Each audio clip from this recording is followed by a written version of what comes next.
Olá, queridos amigos. Que a paz do nosso Mestre Jesus possa nos envolver agora e sempre. E mais uma vez, com muita alegria, muita gratidão por essa oportunidade bendita de podermos repartir o pão do Cristo entre todos. Nós vamos, com muita humildade, trazer uma pequena reflexão para que juntos possamos aproveitar cada momento, rogando a Deus, nosso Pai, que nos abençoe, nos envolva com muito amor, que o nosso Mestre Jesus derrame bênçãos de luz em todos nós, em todos os nossos lares, que o nosso mentor querido, o nosso anjo da guarda, possa nos envolver, nos intuir, inspirar, para que possamos repartir da melhor maneira possível os ricos ensinamentos do Cristo. Que Jesus esteja e permaneça sempre em nossos corações. Graças a Deus. E a reflexão que nós trouxemos para repartir com os irmãos é o precioso convite. Mas para que possamos entender que convite é esse, nós vamos no Evangelho segundo o Espiritismo, no capítulo 6, o Cristo Consolador, que vem nos orientando a respeito do jugo leve, do Consolador prometido, do advento do Espírito de verdade, que sucintamente nós vamos falar um pouquinho de cada um.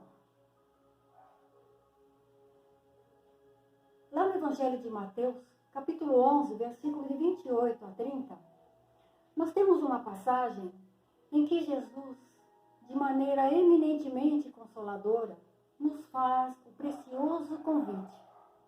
Vinde a mim, todos vós que sofreis e estáis sobrecarregados, e eu vos aliviarei. Tomai sobre vós o meu jugo, e aprendei de mim, que sou brando e humilde de coração. E encontrareis o repouso para vossas almas, porque meu jugo é suave, e o meu fardo é leve. E neste capítulo, vem nos esclarecendo que todos os sofrimentos, tribulações, provas, expiações, encontram sua consolação na fé no futuro e na confiança na justiça divina que o Mestre veio ensinar à humanidade.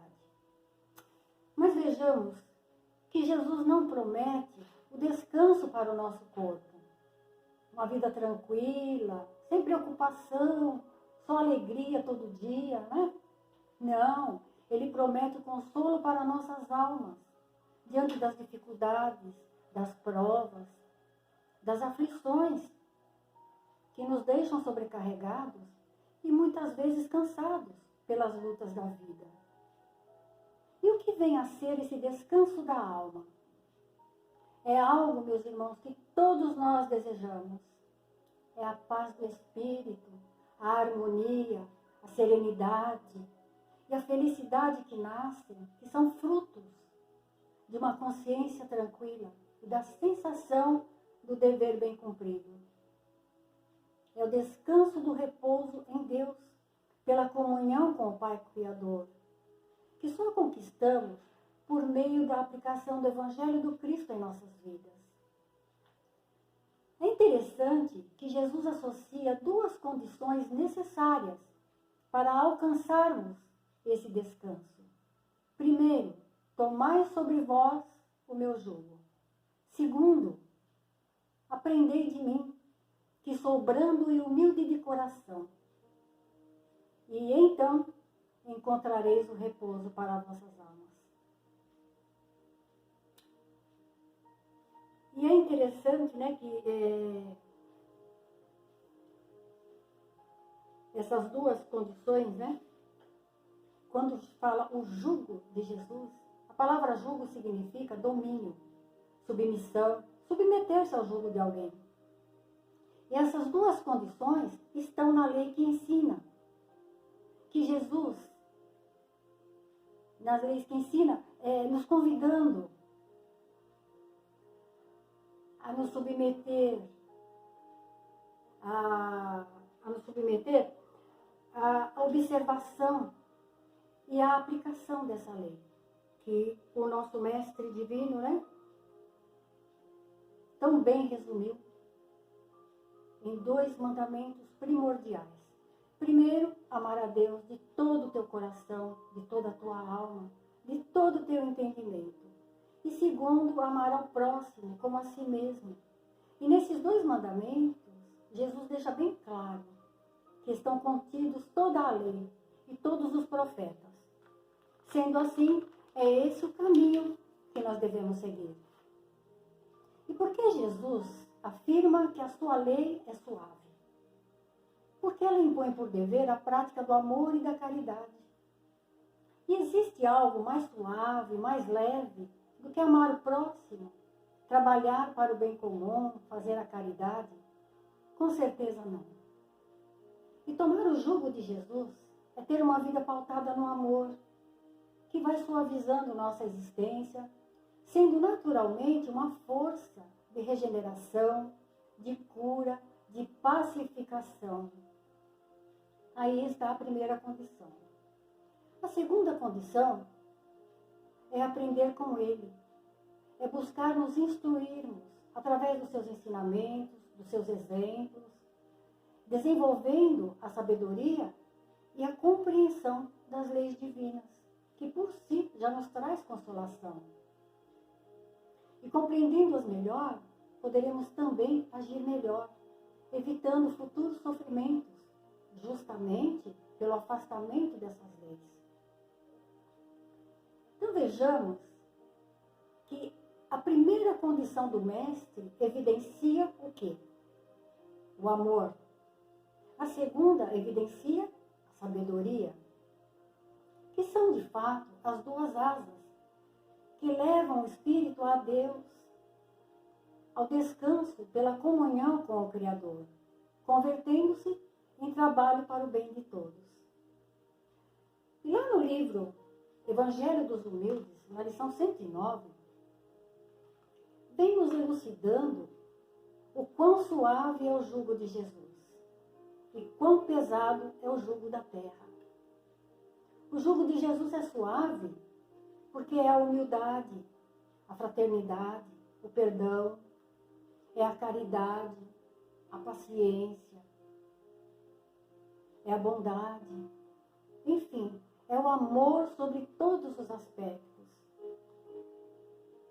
É a certeza de vida eterna, é o doce descanso de nossas almas.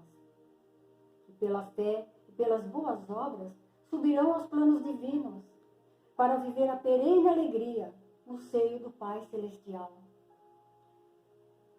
É interessante observarmos que a lição não mudou.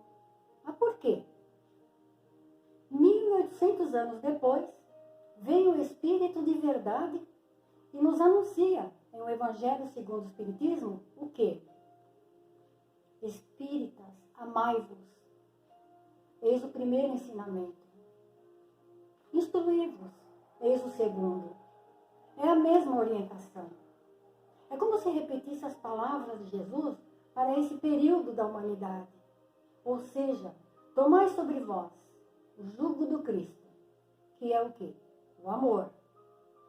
E aprendei com ele a sabedoria da vida. E aí está a chave para o descanso da nossa alma e para a verdadeira felicidade. Porque o amor resume a doutrina de Jesus.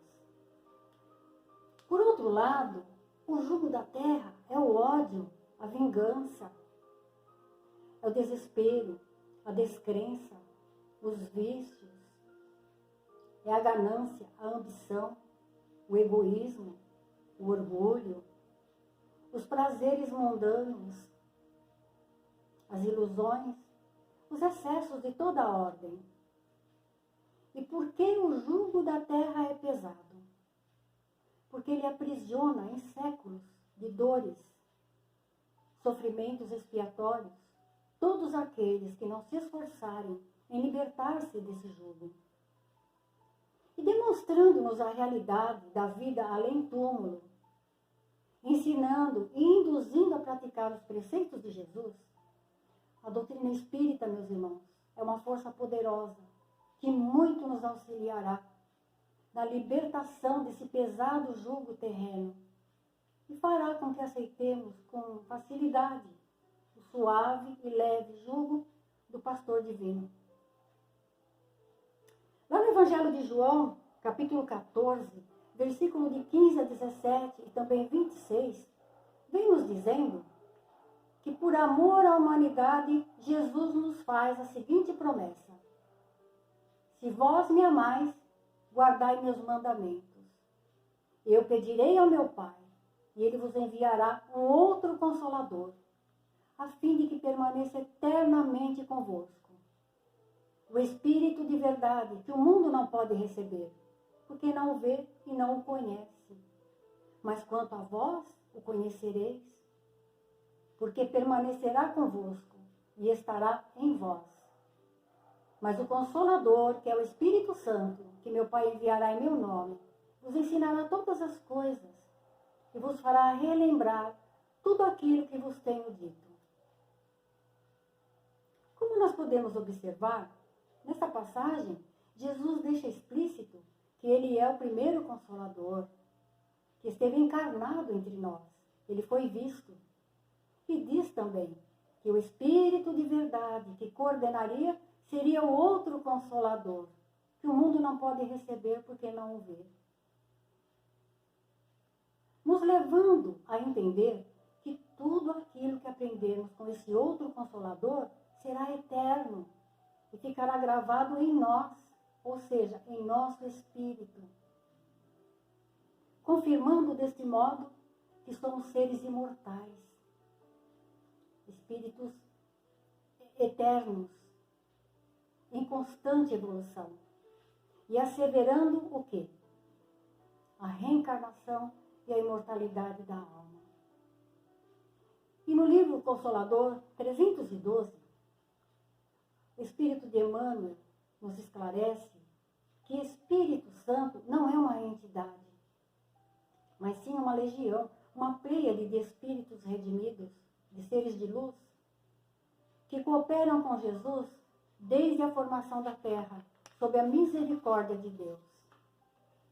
E se o Espírito de verdade vem ensinar todas as coisas, é porque o Cristo não disse tudo, pois não estávamos preparados.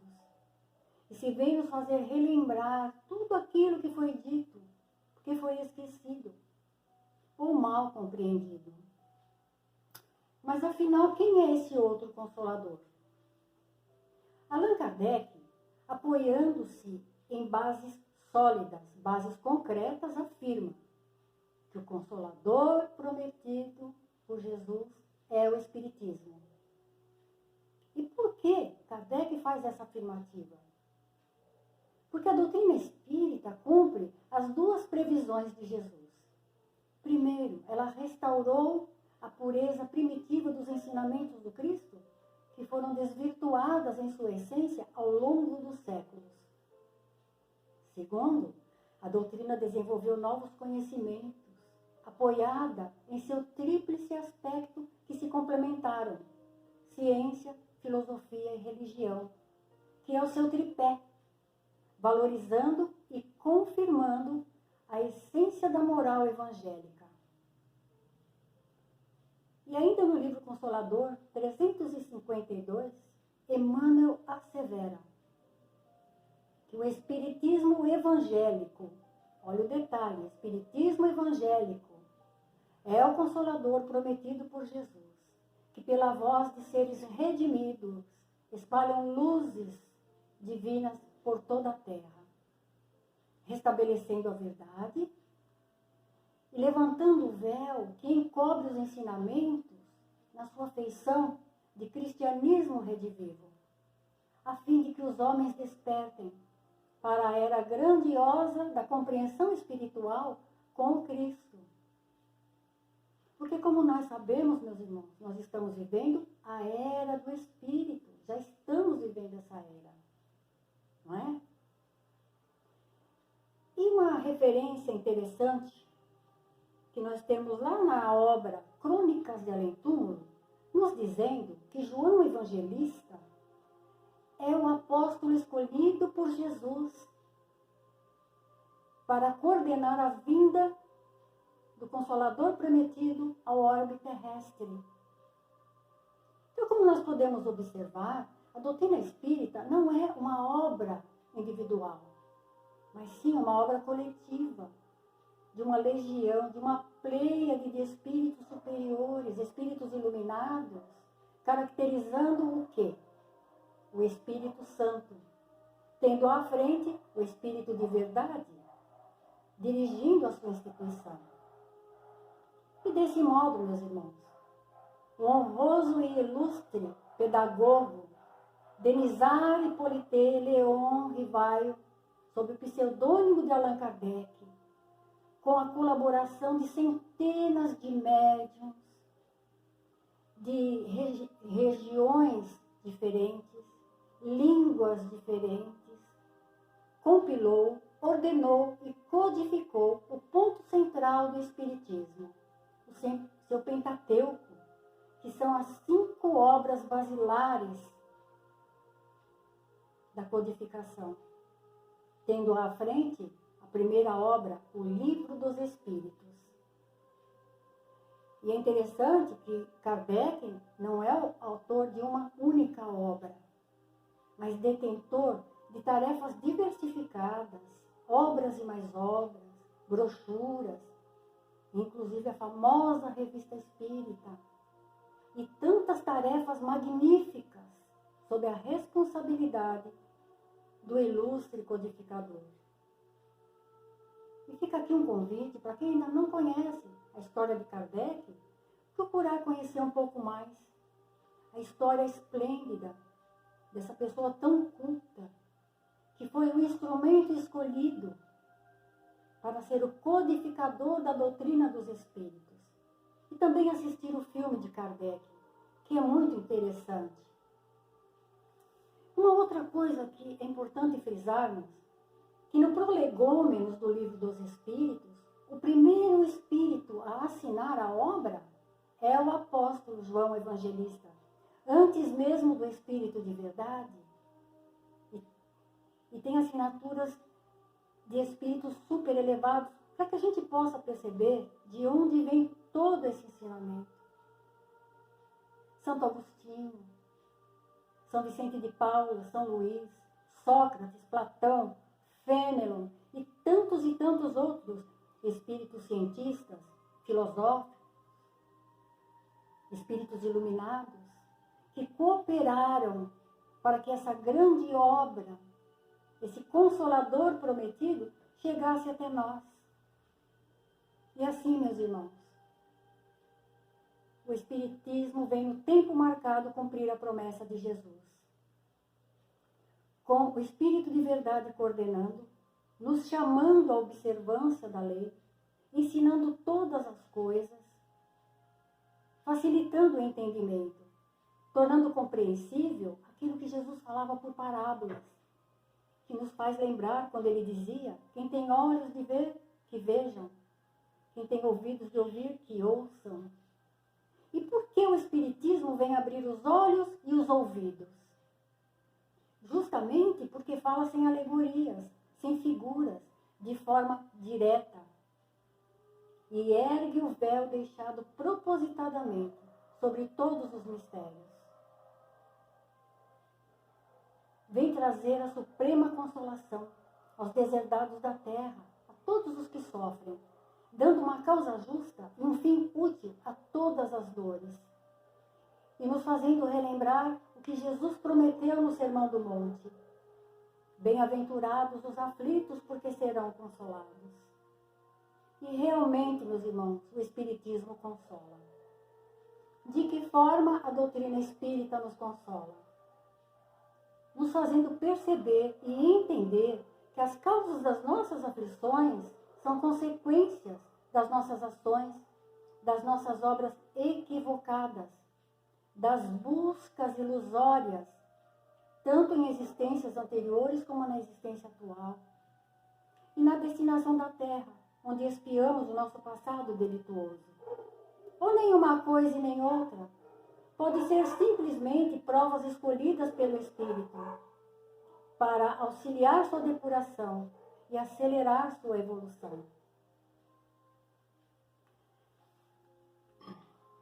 A doutrina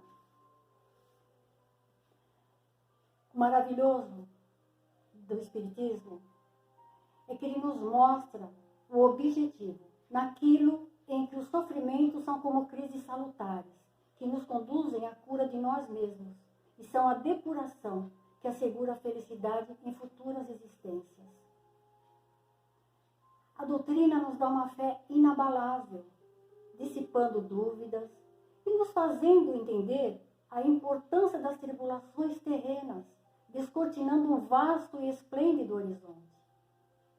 E essa perspectiva da felicidade que nos aguarda é que nos dá a esperança, a paciência, a confiança, a coragem de seguir adiante até o fim da jornada, sem esmorecer, sem desanimar, sem desistir da vida e nos livrarmos do pesado jugo das ilusões.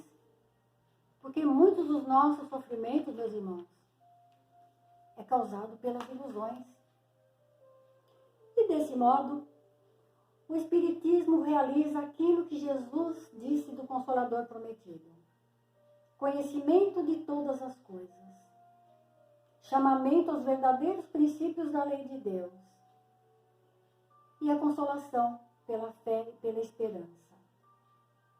Mas é importante entendermos que o conhecimento de todas as coisas é relativo ao nível evolutivo a cada período da humanidade. Porque até nos tornarmos espíritos relativamente perfeitos, quantas coisas temos ainda a aprender ao longo dos séculos, dos milênios, das reencarnações sucessivas. Porque a nossa evolução acontece gradativamente, paulatinamente. De uma só vez, nós não aguentaríamos. E então nós tivemos a primeira revelação, com Moisés, recebendo a lei lá no Monte Sinai, o Decálogo, os 10 Mandamentos, a Torá e tantas outras orientações contidas no Pentateuco mosaico. Mas também precisou instituir a lei humana, de acordo com a necessidade daquele povo daquela época. A segunda revelação, quando Jesus esteve encarnado entre nós, afirmando que não veio destruir a lei, mas sim dar cumprimento à lei do Pai, asseverando que Ele é o caminho, a verdade e a vida, nos deixando um legado supremo de ensinamentos, de exemplos,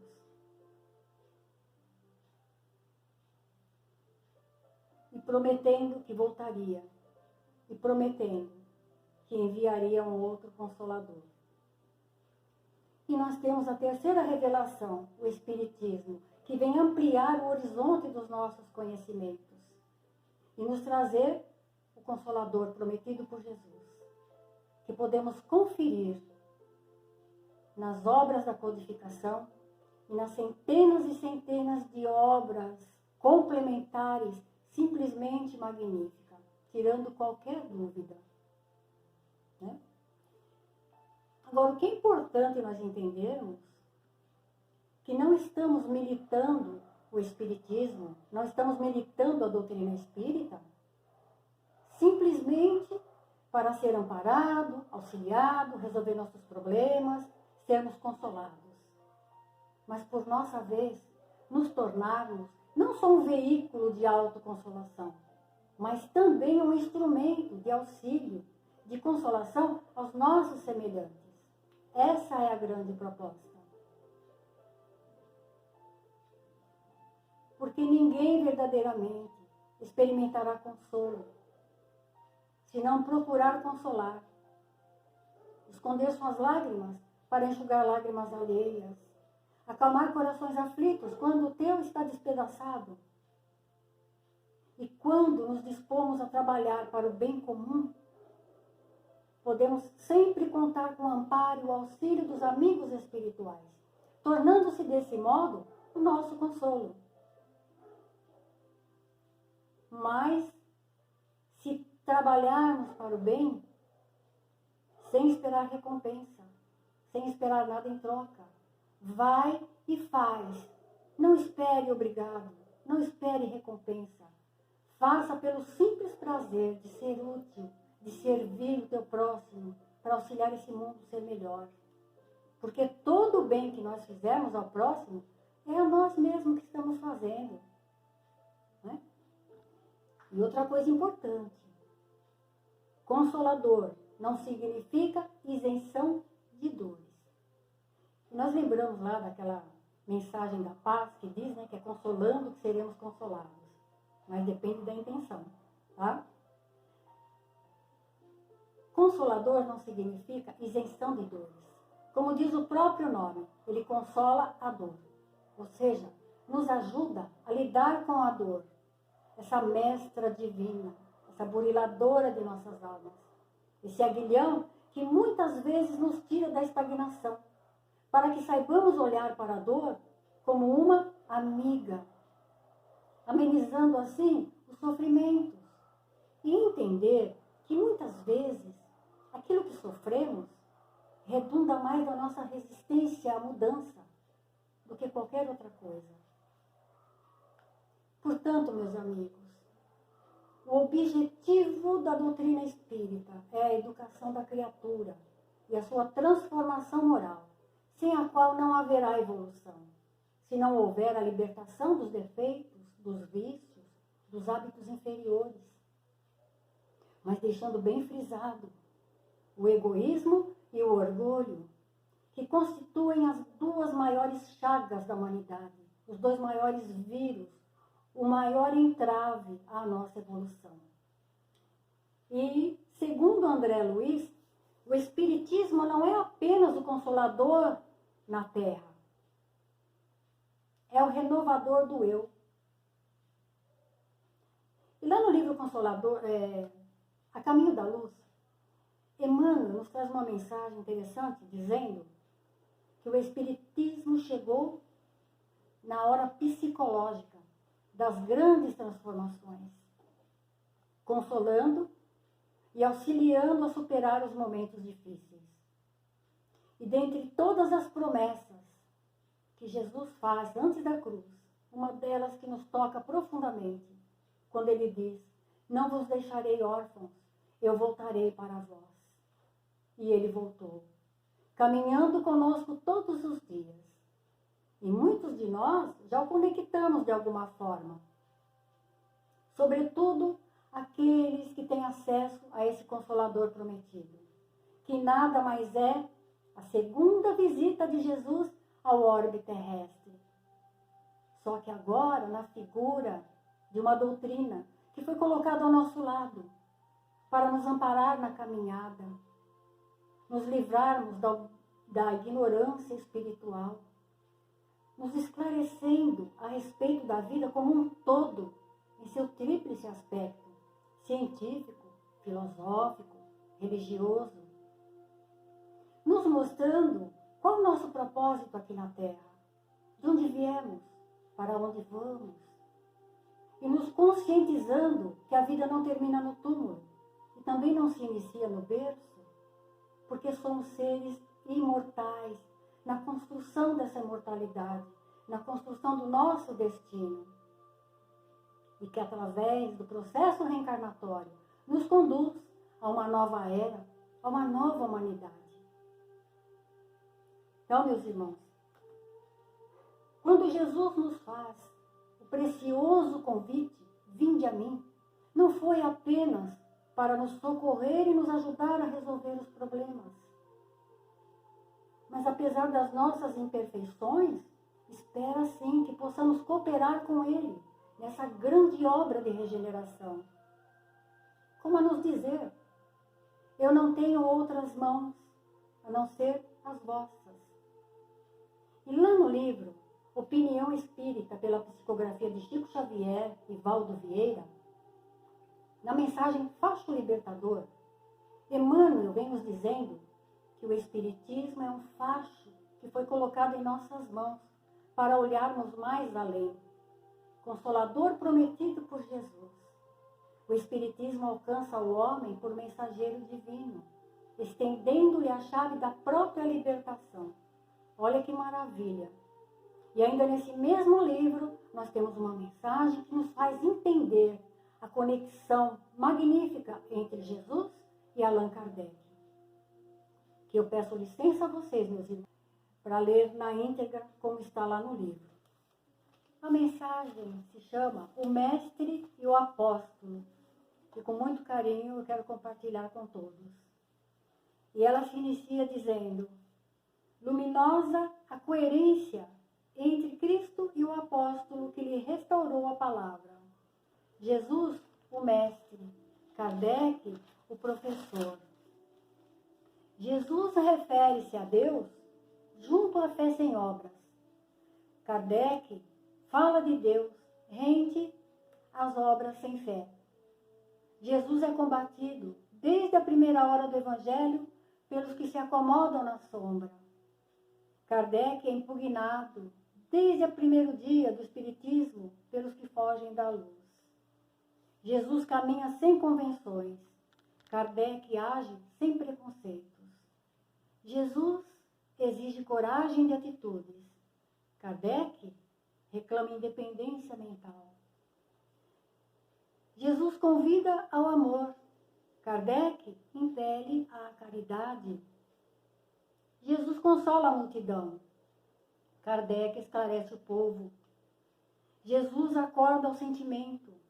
Kardec desperta a razão. Jesus constrói. Kardec consolida. Jesus revela. Kardec descortina. Jesus propõe. Kardec expõe. Jesus lança as bases do cristianismo entre fenômenos mediúnicos. Kardec recebe os princípios da doutrina espírita através da mediunidade. Jesus afirma que é preciso nascer de novo. Kardec explica a reencarnação. Jesus reporta-se a outras moradas. Kardec menciona outros mundos. Jesus espera que a verdade emancipe os homens. Ensina que a justiça atribui a cada um pelas próprias obras e anuncia que o Criador será adorado na terra em espírito. Kardec esculpe na consciência as leis do universo. Em suma, diante do acesso aos mais altos valores da vida, Jesus e Kardec estão perfeitamente conjugados pela sabedoria divina. Jesus, a porta. Kardec, a chave. Então, meus irmãos, pedindo licença para que possamos expressar a nossa gratidão a Deus, a Jesus, aos mentores queridos, por nos preparar esse momento, esse encontro, esse alimento espiritual tão necessário a todos nós. E rogamos a Jesus que possa nos abençoar, nos envolver em muita luz, nos despertando para uma nova concepção de vida, com pensamentos e sentimentos renovados, a fim de que possamos cooperar com Ele na criação, na construção de uma nova era, de um novo mundo. Só depende de cada um de nós aceitar o precioso convite do Cristo, quando Ele diz: vinde a mim. Porque aí, meu irmão, meus irmãos, está a chave da nossa libertação, a chave da nossa felicidade, a chave da paz de espírito que tanto desejamos. Que Deus abençoe a todos, todas as famílias, todos os lares. Que Jesus derrame bênçãos de luz por todo o planeta Terra, por todos os povos, todas as nações.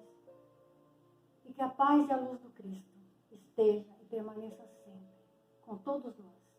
Que assim seja. Graças a Deus. Gratidão.